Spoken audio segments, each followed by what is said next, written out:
오늘 본문 말씀은 세금 논쟁이라는 제목이 붙는 사건을 다루고 있습니다. 바리새인과 헤롯 당원 가운데 사람을 보내어 가이사에게 세금을 바치는 것이 옳습니까? 옳지 않습니까? 우리가 세금을 바쳐야 합니까? 말아야 합니까? 이렇게 물어보는 것입니다. 이스라엘은 하나님이 다스리시는 이스라엘이지만, 그러나 현실은 로마의 압제하에 있는, 로마의 지배를 받는 이스라엘에서 이 로마의 세금을 바치는 것이 옳으냐 그르냐는 질문은 대단히 민감한 사안을 건드린 문제입니다. 만약에 세금을 바치는 것이 옳다고 말을 한다면은 로마의 이스라엘 지배를 정당화하는 것이며, 실제로 그 로마가 이스라엘을 지배하고 있다는 현실을 인정하는 것입니다. 그래서 이 로마를 향하여 반 로마 정서를 가진 많은 유대인들, 특별히 예수님을 따라 예루살렘까지 같이 따라온 갈릴리 사람들의 큰 반감을 사게 될 텐데요. 왜냐하면 지금 이 시점으로부터 그리 멀지 않은 한 30년이 채 되지 않는 시간에 갈릴리에서 로마의 세금을 내지 못하겠다고 하는 반대 운동이 극심하게 일어났었기 때문입니다. 그 정서를 그대로 가지고 있는 갈릴리 사람들이 예수를 따르고 있는데, 그 예수가 로마의 세금을 내도 괜찮다고 말한다면 당연히 예수를 싫어하겠죠. 반대로 세금을 내면 안 된다고 말을 한다면은 지금 예수께 찾아온 헤롯 당원들, 헤롯을 지지하는 사람들, 이 헤롯은 로마 황제를 힘입어 그 유대의 지배권을 획득한 사람이라고 그랬죠. 그를 지지하는 사람들이니까 당연히 그들의 반감을 살 것이며, 보다도 본질적으로 로마의 처벌이 당연히 뒤따를 것이니까 이게 양쪽으로 민감한 문제입니다. 그러니까 이 바리새인과 헤롯 당원이 예수께 나와서 던진 이 질문은 예수님을 진퇴양난에 빠뜨린, 이러지도 저러지도 못할 만한, 곤경에 빠뜨릴 만한 질문입니다. 마치 11장에서 대제사장들과 서기관들과 장로들이 예수께 나와서 네가 무슨 권세로 성전에서 이런 일을 행했느냐고 물어봤다가 세례 요한의 세례는 하늘에서냐 사람으로부터냐 라는 질문을 받아서 이러지도 저러지도 못했던 경험이 있었죠. 그걸 그대로 되갚아 주려는 듯한, 작심하고 질문을 던지는 듯한 아주 좋은, 곤경에 빠뜨릴 만한 질문입니다. 그러나 예수님은 그 데나리온을 내게 가져와 봐라. 그리고 이 데나리온에 누구의 얼굴과 어떤 문구가 새겨져 있느냐고 물으시면서 가이사의 것은 가이사에게, 하나님의 것은 하나님에게 바쳐라 라는 아주 놀라울 만한 대답을 하심으로 이 위기를 헤쳐가고 나가는 것처럼 보입니다. 오늘 본문을 보면 실제로 이 예수님의 그런 모습을 주목하기가 쉽습니다. 예수님의 놀라운 기지, 순간적인 판단력, 통찰력, 지혜, 이런 것들이 이 예수님의 그 마지막 답변에 확 드러나는 것처럼 보이고 실제로 그걸 주목하기가 쉽습니다. 그러나 첫 번째 논쟁, 아까 전에 말했던 그 11장의 그 권위 논쟁에서도 예수님의 그런 기지, 그런 어떤 순발력을 주목하길 원하지 않았던 것처럼 오늘 본문에서도 이 마가는 예수님의 그런 순발력을 주목하라고 말하지 않습니다. 그걸 주목하기보다는 이 예수님께서 하신 이 말씀에 담긴 보다 더 깊은 의미를 주목하길 바라는데요. 그리고 예수님도 이 가이사의 것은 가이사에게, 하나님의 것은 하나님께 바치라는 이 말씀을, 그런 함정을 파놓은, 이러지도 저러지도 못할 만한 함정을 파놓은 질문을 회피하기 위해서 이런 대답을 하신 것이 아닙니다. 그러니까 이 대답은 어찌 보면 그들이 한 질문에 대해서 즉답을 주지 않은 것이죠. 직접적인 확실한 답을 주지 않고 모호한 답을 준 것처럼 보이죠. 그러나 이 예수님의 답은 모호한 대답이 아닙니다. 그들의 질문에 직접적인 답을 회피한 답이 아니라 이들이 물어본 질문에 대한 가장 적실하고 가장 직접적인 답을 준 것입니다. 그런데 이 예수님의 이 답이 가진 그 적실성과 직접적인 것을 제대로 보기 위해서는 한 가지 오해, 대단한 편견 하나를 제거해야 되는데요.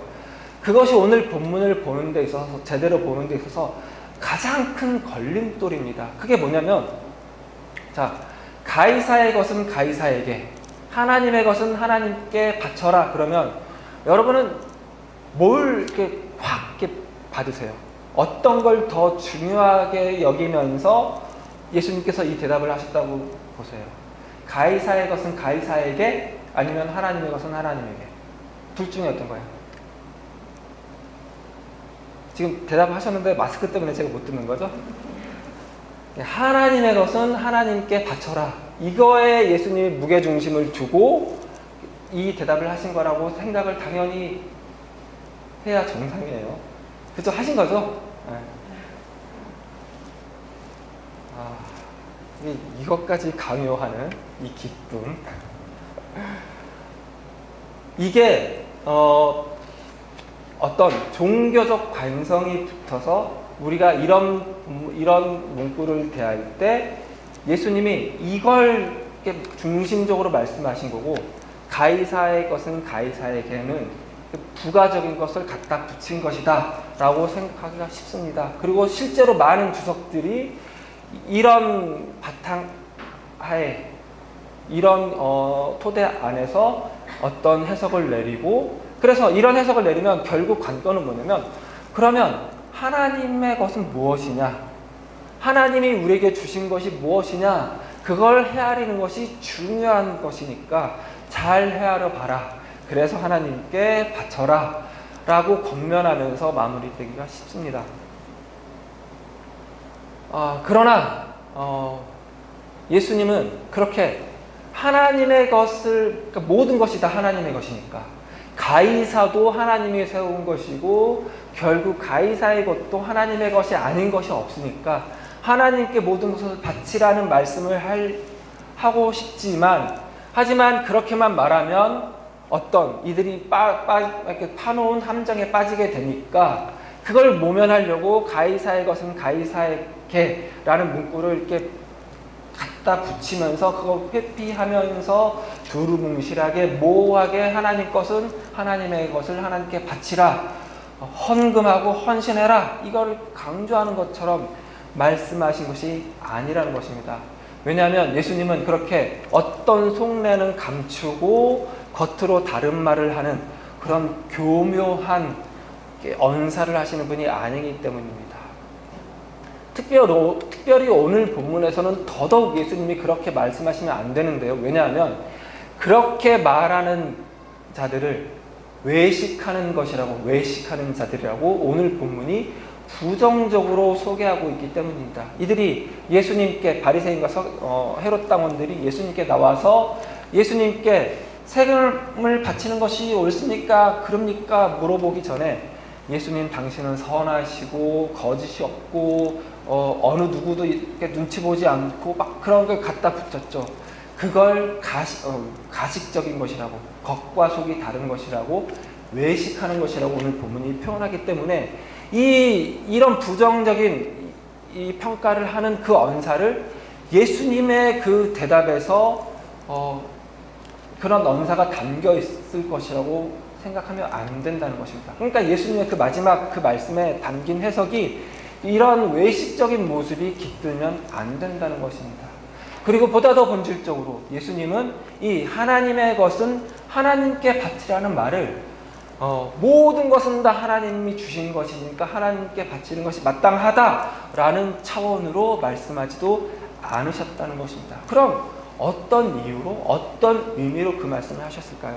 그걸 보려면은 오늘 이 본문 말씀을 그냥 하나의 동떨어진 개별적인 사건으로 볼 것이 아니라 마가복음 문맥 안에서 볼 필요가 있는데요. 두 문맥을 살펴야 됩니다. 큰 범위로는 마가복음 8장부터 시작되는 예수님이 당신의 순환 받으실 것, 죽임당하실 것을 예고하셨던 그 흐름에 이 오늘 본문이 위치한다는 것을 인식할 것입니다.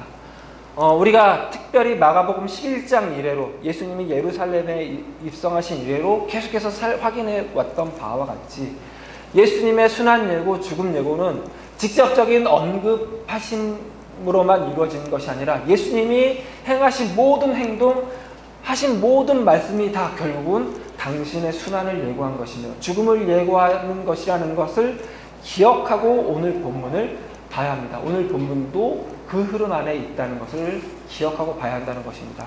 그리고 보다 좁게는 예수님이 예루살렘에 입성하셔서 성전에 가셔서 행한 일과 직접적인 연관이 있다는 것입니다. 그러니까 오늘 이 바리새인과 헤롯 당원이 예수님께 나와서 우리가 가이사에게 세금을 바치는 것이 옳습니까? 라고 물어본 것은 그냥 나온 게 아닙니다. 그냥 이 세금 문제를 거론을 하면 가장 함정에 빠뜨리기 좋은 문제니까 이러지도 저러지도 못할 만한 사안이니까 들고 나온 것이 아니라 예수님께서 성전에서 행하신 일 때문에 그에 대한 반응으로 이들이 세금 문제를 들고 나온 것이란 것입니다. 예수님이 성전에서 하신 일이 뭐였죠? 여러 일을 하셨는데 오늘 본문과 직접적인 연관을 잇는 하나는 환전상들의 상을 뒤집어 엎으시고 이 환전상들을 쫓아내신 것입니다. 로마 황제의 신상이 새겨져 있는, 그리고 로마 황제의 신성을 이야기하고 그의 대제사장됨을 이야기하는 문구가 새겨져 있는 드라크마 혹은 데나리온을 히브리의 세겔로 바꿔주는 것을 환전상들이 하는 것입니다. 그래서 그 우상적인 요소가 가득 담겨 있는 코인을 대신하여 히브리 세겔을 바꿔줌으로 희생 제물에 소용되는 그 제물을 살 수 있게 만들고 또 보다 더 궁극적으로 성전세를 낼 수 있게 만들어주는 일을 이 환전상들이 하는 것입니다. 그런데 이 환전상들을 뒤집어 엎으시고 쫓아내셨다고요. 그러니까 이 예수님이 하신 행동은 이들에게 어떻게 받아들여지냐면은, 그러면 이스라엘은 더 이상 하나님이 다스리는 나라가 아니라는 뜻이냐? 그러면 지금 이스라엘은 로마 황제가 다스리는 나라라는 뜻이냐? 라는 질문을 당연히 갖게 될 것이며 그 질문을 가지고 예수님께 나온 것입니다. 성전에서 이 환정상들을 뒤집어 엎고 쫓아낸 당신은, 그래서 희생 제물을 사는 것을 금지시키고 성전세를 내는 것을 마비시킨 당신은 로마 황제가 이스라엘의 참 왕이라고 말하는 것이냐라고 묻는 것입니다. 이 로마 황제에게, 가이사에게 세금을 바치는 것이 옳습니까? 라는 말이 이런 의미로 이렇게 직접적으로 통역이 될 수 있는 근거는, 그리고 보다 더 궁극적으로 이게 더 궁극적인 의미를 가질 어떤 시대적인 배경을 가지는 것은 진짜 말 그대로 이 시대의 정황을 이해하는 것으로부터 출발해야 되는데요. 지금 예수님이 사는 시대에 이스라엘의 최고의 관심사는 이스라엘의 독립, 이스라엘의 회복입니다. 그래서 정말 수많은 사람들이 이스라엘의 독립을 바라며 이스라엘의 독립을 위해서, 이스라엘의 회복을 위해서 나름의 일을 했는데요. 이 나름의 하는 일들은 전부 다 어떻게 해석이 됐냐면은 하나님 나라 운동이라는 이름으로 해석이 됐습니다. 그러니까 모두가 다 어떤 행동을 하는 것이 결국은 이스라엘의 독립과 회복과 관련된 일이었는데 그것은 전부 다 하나님 나라 운동으로 여겨졌다는 것입니다. 지금 이 예수님께 찾아온 헤롯 당원과 바리새인들도 다르지 않습니다. 이 바리새인과 헤롯 당원들은 어떤 정치 종교적인 종파, 그러니까 어떤 세력에 불과한 것이 아니라 이들 역시 하나님 나라 운동을 하는 세력들이라는 것입니다. 바리새파는 지난주에 살펴봤던 포도원 농부들과 비슷하게 하나님 나라 운동을 하는 자들입니다. 하나님 나라의 말씀과 율법이 이 땅 위에 문자적으로 실현이 되면 이스라엘이 온전히 회복될 것이다. 하나님 나라가 온전하게 임할 것이다 라고 생각하고 그 하나님 나라 운동을 하는 자들입니다. 그래서 이들은 실제로 열심히 율법을 지키고 열심히 율법을 지키게 하는 이들이라고 그랬죠. 헤롯 당원도 마찬가지입니다. 믿기지 않겠지만 이들도 하나님 나라 운동을 하는 자들입니다. 하나님 나라 이스라엘의 회복은 그렇게 정석적으로 율법적으로만 할 필요 없다. 그렇게 하면 안 되는 거 봐왔지 않냐. 보다 더 실리적으로 해야 할 필요가 있다. 필요하다면 로마 황제의 힘을 입어서라도 이스라엘을 회복할 필요가 있다. 그래서 봐라, 헤롯이 이스라엘 나라를 회복하지 않았느냐, 헤롯이 하나님 나라를 만들지 않았느냐라고 주장하는 이들입니다. 헤롯 당원들이. 그래서 이들이 예수님께 나와서 가이사에게 세금을 바치는 것이 옳으니까 그러니까 라고 물어본 것은 결국은 어디까지 의미가 확장될 수 있냐면, 우리 중에 누가 더 하나님 나라 운동에 적합한 일을 하고 있습니까? 누가 더 실질적인 실효적인 진짜 이상에 가까운 하나님 나라 운동을 하고 있습니까? 라고 물어보는 셈입니다. 예수님도 이들이 그 질문 속에 담아놓은 의도를 당연히 아시죠. 당연히 알아채시고 그 의도에 걸맞는 답을 주신 것입니다. 가이사의 것은 가이사에게, 하나님의 것은 하나님께 바치라 라는 말이 그 의도를 충분히 반영하고 그 의도를 충분히 이렇게 설명해주는, 이렇게 충족시켜주는 답을 주신 것입니다. 이해가 안 되시죠, 아직은? 이 답에 담겨있는 의미는 사실 지난 2주 동안 살펴봤던 포도원 비유에 다 드러나 있습니다.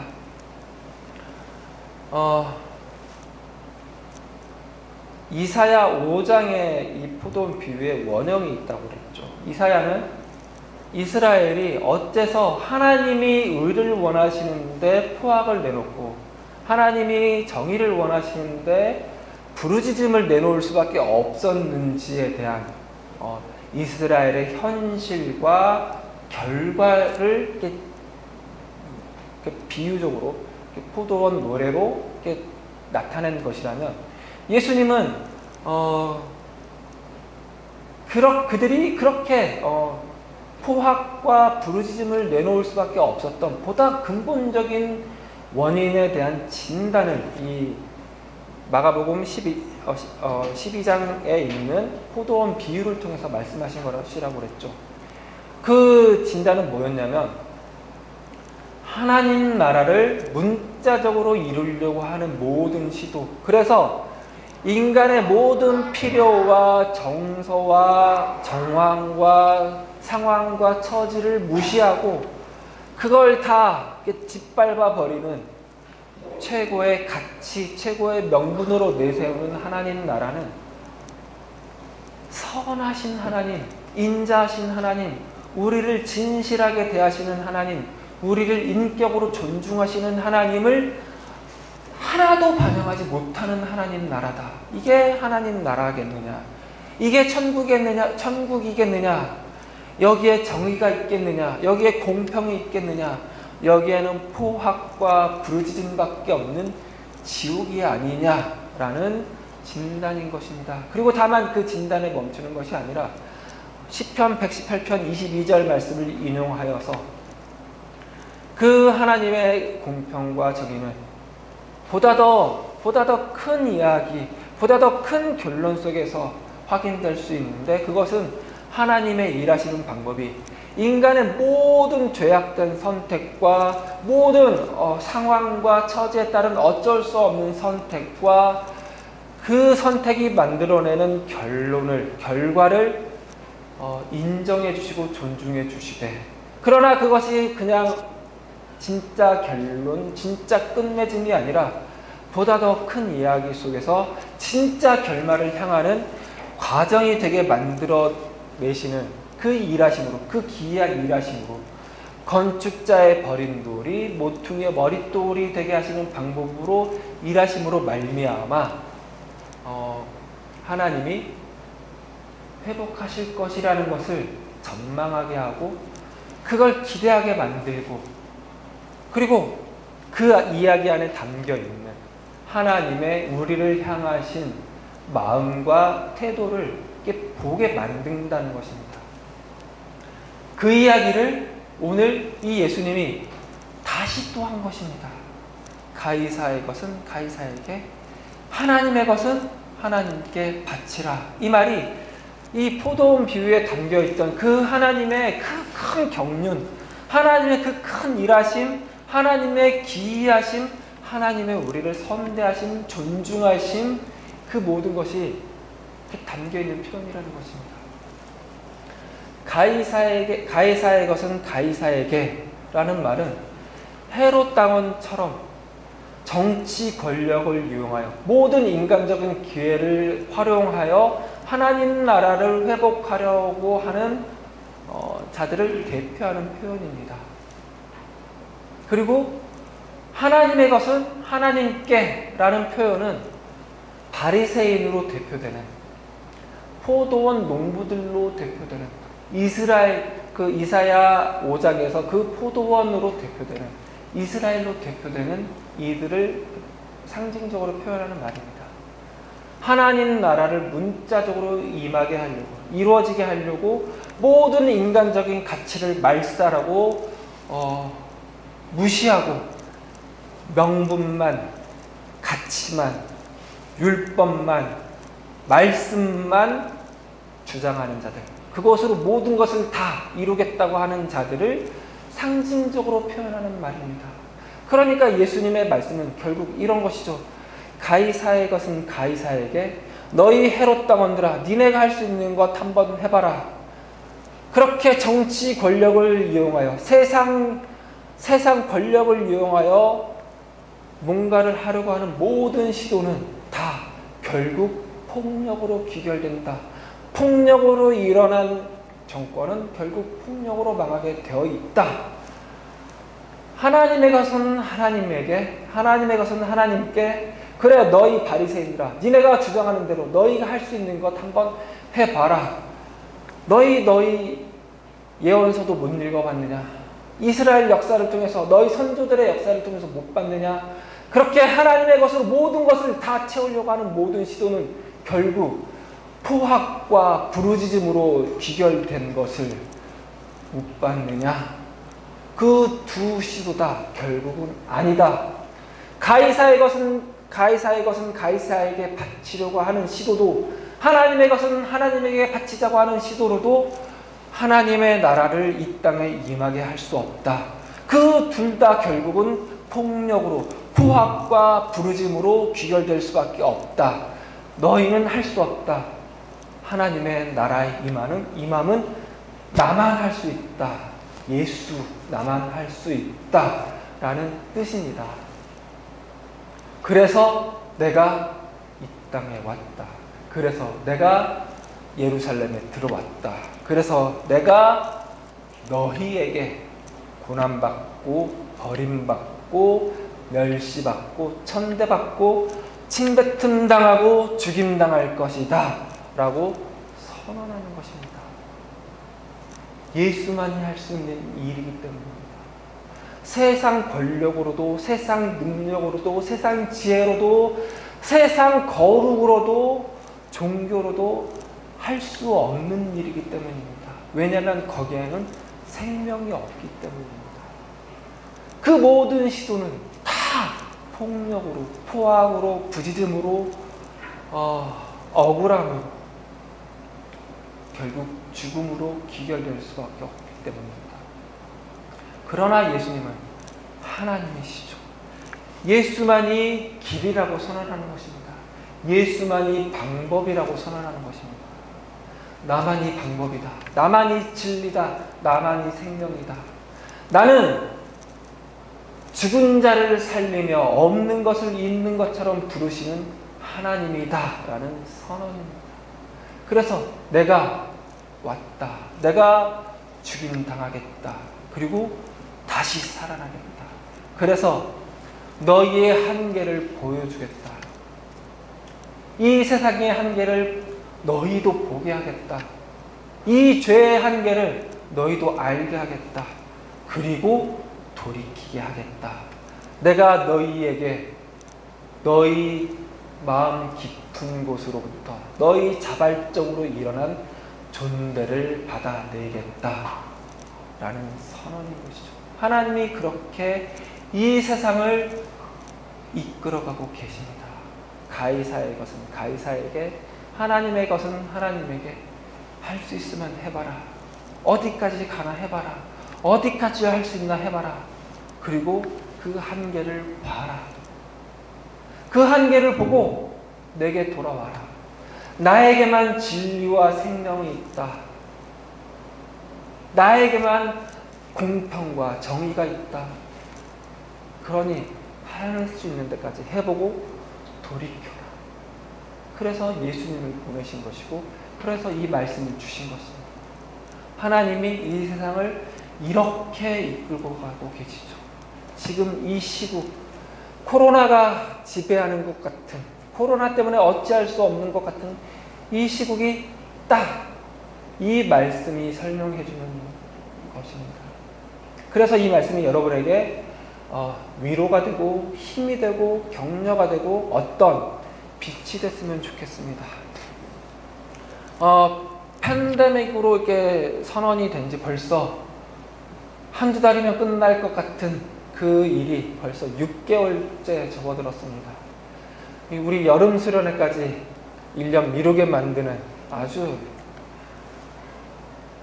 그리고 그 사이에 교회는 참 이렇게 부정적인 역할을 이렇게 맡아버리게 되어버렸습니다. 그런데 한번 생각해 보세요. 하나님이 만약에, 그러니까 우리가 성경을 표면적으로 봤을 때 기대하는 것처럼 하나님이 당신의 실존을 증명하고 당신의 우월함을 증명하는 쪽으로 일하시는 분이라면 이 코로나 사태는 하나님한테 정말 좋은 기회예요. 그렇죠. 다른 어떤 곳에서도 그 전염되는 것을 막을 수가 없는데, 만약에 교회에서 베라될 짓을 해도 전염이 되지 않더라. 막 침을 튀겨가며 찬양하고 기도하고 막 그래도 교회에서는 전염도 안 되고, 아이고 어지러워, 전염이 된 사람들이 교회 오면 오히려 낫더라. 그런 일이 교회에서 일어났으면 얼마나 좋아요. 그쵸? 서로 좋죠. 하나님도 좋고 목사도 좋고 성도들도 뿌듯하고 자부심 있고 좋죠. 그런데 하나님이 그렇게 일 안 하신다고요. 왜요? 하나님이 살아계시지 않아서? 하나님이 능력이 없어? 그게 아니라 하나님은 그런 일에 1도 관심이 없어요. 오늘 본문에서 보는 것처럼 하나님은 그렇게 일하지 않는다고요. 가이사의 것은 가이사에게, 하나님의 것은 하나님에게, 할 수 있으면 해봐라 라고 이렇게 내어 맡기고 우리의 선택을 존중하고 그 선택이 만들어낸 결과까지 허락하고 그렇게 일하신다고요. 그러니까 하나님이 이 코로나 시국을 일하시는 방법이 포도원 비유처럼 가이사의 것은 가이사에게, 하나님의 것은 하나님에게 라는 그 방법처럼 일하시고 계신다고요. 하지만 결국은 하나님이 건축자의 버린 돌을 모퉁이의 머릿돌이 되게 하시는 방법으로 일하시기는 할 것입니다. 그게 하나님이 예비하신 마지막 결론이며 마지막 결과입니다. 하나님이 하나님의 선하신 계획을 따라 이 일을 쓰시면서 이 일은 마무리될 것입니다. 그러니 어쩌겠어요.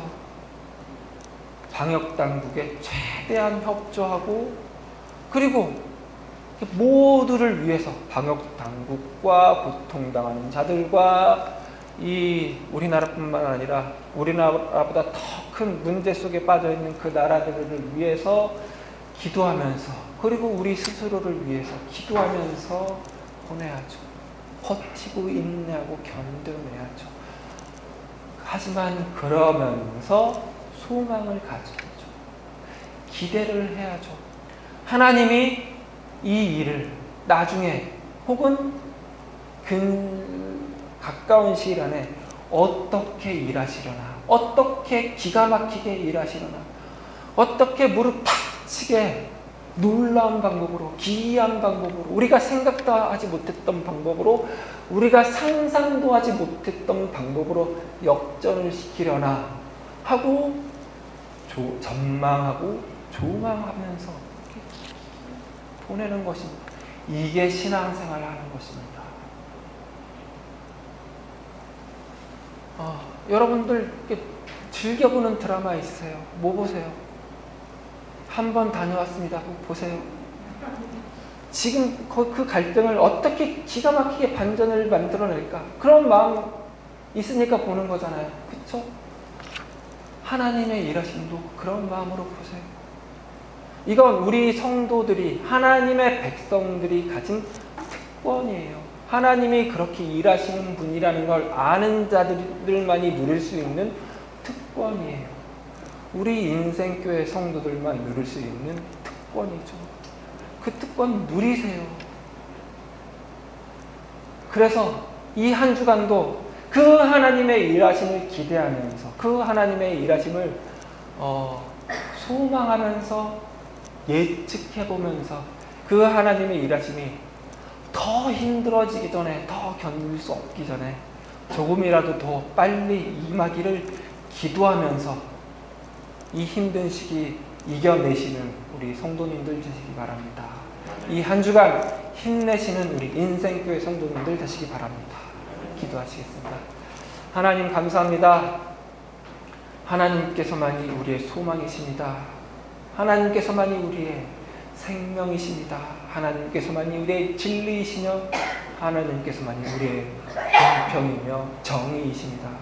하나님, 우리의 모든 능력과 모든 힘과 모든 지혜와 모든 거룩을 다 더해도 우리에는 생명을 낳을 수 없으며 결국은 포악과 부르짖음으로 억울함으로 귀결될 수밖에 없음을 우리의 모든 일어나는 삶들을 통해서 지금 이 힘든 시기를 통해서 다시 한번 배우고 다시 한번 하나님만이 답이라고 예수 그리스도만이 유일한 방법이요 유일한 길이라고 인정하며 하나님께 나아갑니다. 하나님, 이제는 하나님의 일하심을 기대하겠습니다.